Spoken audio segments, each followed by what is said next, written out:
복된 소식 아름다운 소리 AM 1590kHz 시카고 기독교 방송입니다.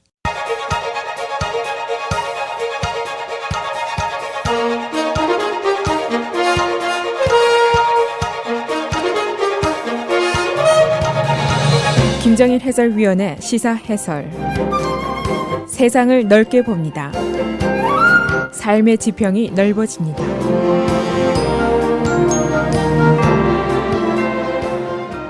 시사 해설입니다. 러시아의 메트로젯 플라이트 9268 이 항공기가 이집트 사이나이 반도에 추락한 것이 벌써 일주일이 지났습니다.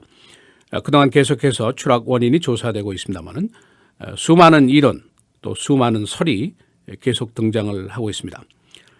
아이시스 측에서는 이미 자신들의 소행이다 하는 주장을 했고 어제 오바마 대통령이 한 라디오 방송과의 인터뷰에서 아이시스의 폭탄 공격일 가능성이 있다라고 말을 했습니다.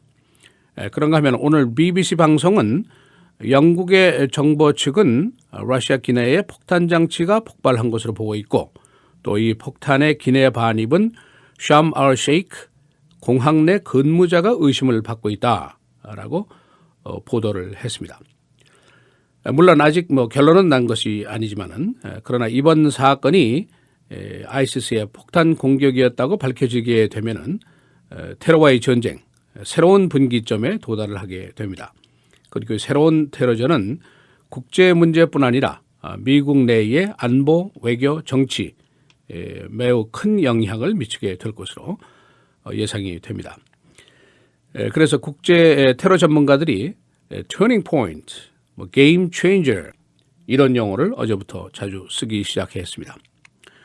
9.11 이후에 지난 14년 동안 미국의 큰 테러 사건이 다행히 없었습니다. 그러나 항공기 보안이라든가 소프트 타겟에 대한 보안 문제 강화는 계속이 됐고 그랬는데 이제 이것이 다시 또 다른 심각한 국면으로 가게 될 가능성이 있다. 이제 그런 얘기입니다. 우선 이 항공기 추락 사건이 테러다 하는 이론들이 많이 있습니다. 그 배경은 물론 이제 러시아가 시리아 내에 있는 아이시스를 공격한 지 이제 얼마 되지 않아서 한 달 정도 조금 지나서 여기에 대한 보복이다 이제 그런 배경이 있습니다만은 첫째로 이 사고 항공기가 이륙한 이후에 한 23분 지나서 갑자기 속도와 고도의 변화가 일어났고 그리고 레다에서 이제 금세 사라졌습니다. 이것은 폭발해서 아주 곤두박질 쳐서 사라졌다 이제 그런 이론이 되겠습니다. 두 번째는 조종사의 긴급 호출이 전혀 없었다. 예상치 못했던 문제다. 이제 그런 얘기죠.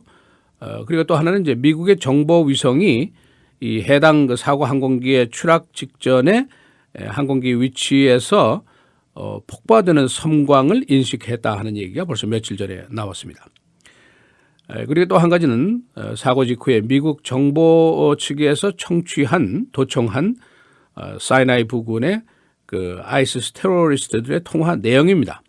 이들이 대화 중에 이제 폭탄을 터뜨렸다, 허풍을 떨고 자랑을 하는 그런 내용들이 많이 청취가 됐습니다. 그리고 이제 이 출발지 공항, 샤람 알 셰이크 공항이 테러범들에게 폭탄을 제공하기에 충분히 가능한 지역이다 하는 것도 한 가지 이유입니다. 그리고 또 한 가지는 이제 아이시스가 자신의 소행이라고 이미 주장을 한 것, 이런 것들입니다. 근데 여기에 이제 반대로 테러가 아니다라는 주장이 또 있습니다. 첫째는 이 아이시스의 테러 주장에 대해서 세부적인 상황이 제시된 게 없다는 거죠. 인터넷에 올린 내용도 보면은 그 이미지가 매우 부실하다. 고로 이것은 가짜다. 그런 이제 주장입니다. 또 한 가지는 아이시스의 그 폭파에 대한 통화 내용은 정보 측을 속이기 위한 하나의 위장 통화일 가능성이 높다. 그런 이론이 있습니다. 또 러시아 조사단이 이제 항공기 파편을 물론 그 화학 반응 조사를 했는데 폭발물 흔적이 없었다. 이렇게 얘기를 하고 있습니다.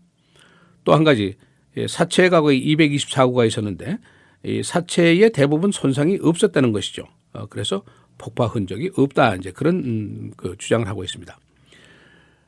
그래서 이제 이집트 또는 러시아 조사단에서는 그 범죄 감식 전문단들이 테러의 흔적이 없다. 이제 이런 주장을 하고 있습니다. 지금 미국의 입장은 탑승객 중에 미국 국적자가 하나도 없습니다. 그래서 또 러시아나 이집트의 협조 요청도 없고 그래서 사실은 현장 접근이 불가한 상태입니다. 과거에 말레이시안 항공기 사건 같이 미국의 조사관들이 현장에 가지를 못하고 있습니다. 또 다른 이론들이 있습니다. 미국의 정보위성이 인식한 그 공중의 섬광, 이것은 기관 고장을 일으켜서 연료가 누출한 것이 한꺼번에 폭발한 것일 수 있다. 이제 그런 이론이고, 또 한 가지는 사고 항공기의 그 문제의 꼬리 부분입니다. 동체가 추락한 지점에서 꼬리가 한 3마일이나 떨어진 지점에서 발견이 됐습니다. 이 꼬리 부분은 2001년도에 사고 시에 이제 파손이 됐었는데 파손 수리가 미진해서 다시 꼬리가 떨어진 것이다. 그런 이론도 있습니다. 지금 말씀드린 것처럼 이렇게 여러 가지 이제 추론 가능성이 있지만은 아직 결론은 나오지 않고 조사는 계속이 되고 있습니다. 이 러시아 측에서는 이제 매우 조심스럽겠죠. 시리아 공격을 하고 얼마 되지 않아서 한 달여 돼서 아이시스의 공격을 받았다면은 국가적으로 이게 큰 망신일 가능성도 있습니다.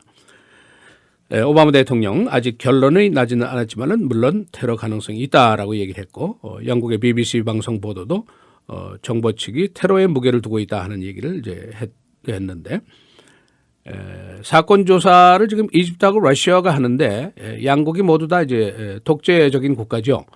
그리고 이집트로서는 또 관광 수입에 큰 영향을 미치는 사건이기 때문에 이것이 이제 투명성을 가진 조사, 투명성을 가진 발표가 어렵지 않겠느냐 이제 그런 예상도 있습니다. 그러나 현 시점에서 테러 가능성이 큰 의심을 받고 있는 것만은 사실이라고 볼 수가 있습니다. 만일 이것이 테러라면 어떻게 되느냐? 미국의 안보 정치 외교에 큰 영향을 미치게 될 것이다 하는 것이 안보 전문가들의 공통적인 견해입니다. 우선 안보 면에서 보면은 아이시스가 항공기 폭발의 그 동기와 능력이 있다고 이제 증명이 되는 거죠. 그러면 그 다음 목표가 분명코 미국 항공기일 것이다. 쉽게 예상을 할 수 있는 일입니다. 9.11 이후에 14년 동안 이 항공기 보안 꾸준히 강화가 됐습니다만은 우리가 이제 항공기를 탈 때마다 또다시 이제 악몽에 쌓이게 됩니다. 또 항공기뿐 아니라 수많은 그 소프트 타겟들, 이건 경계가 모두 불가능한 것이죠. 여기에도 이제 위험이 고조될 수 있다. 이제 그런 얘기입니다. 외교적으로 미국과 러시아가 이제 새로운 국면을 대비해야 한다는 예상이 나오고 있습니다. 러시아가 우크라이나 침공을 했고 시리아 침공을 했고 아이시스 공격이라 하는 명분을 내세웠습니다만은 지금 하는 것을 보면은 반 아사드 반군을 이제 공격한단 말이에요. 근데 이 반군은 미국 CIA가 키워놓은 세력이란 말이죠.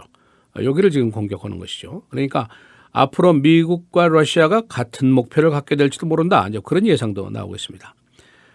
이제 푸틴으로서는 이 공공한 입장에서 어떻게 빠져나올 것이냐. 지금 아이시스 공격을 중단할 수도 없고 계속할 수도 없고 진퇴 양난에 빠질 수도 있다. 이제 그런 얘기입니다. 이 국내 정치, 오바마 대통령의 중동 정책이 아주 턱없이 약하다 하는 것이 공화당 보수계들의 일관된 비판이었습니다. 최근에 시리아에 50명 정도 소규모의 특수부대를 파견한다 하니까 역시 비판의 대상이 됐는데 그동안 이제 반군에 대한 훈련 플랜도 완전히 실패한 것으로 이제 또 나타났죠. 그러니까 공화당 대선 후보들이 오바마 대통령의 안보 정책에 대한 공세를 이제 강화를 하고 있습니다. 린지 그램 상원의원 같은 사람은 공중 공격으로 이것이 해결된다고 생각하는 것은 어리석은 일이다. 이제 그런 얘기를 합니다. 지상군 투입을 늘려라 그런 얘기죠.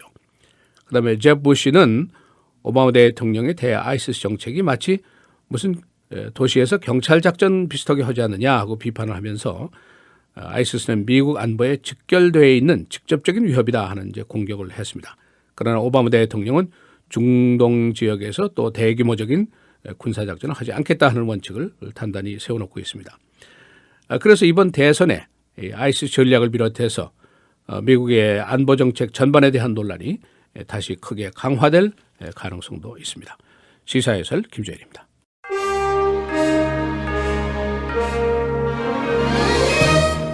헤드라인 뉴스입니다.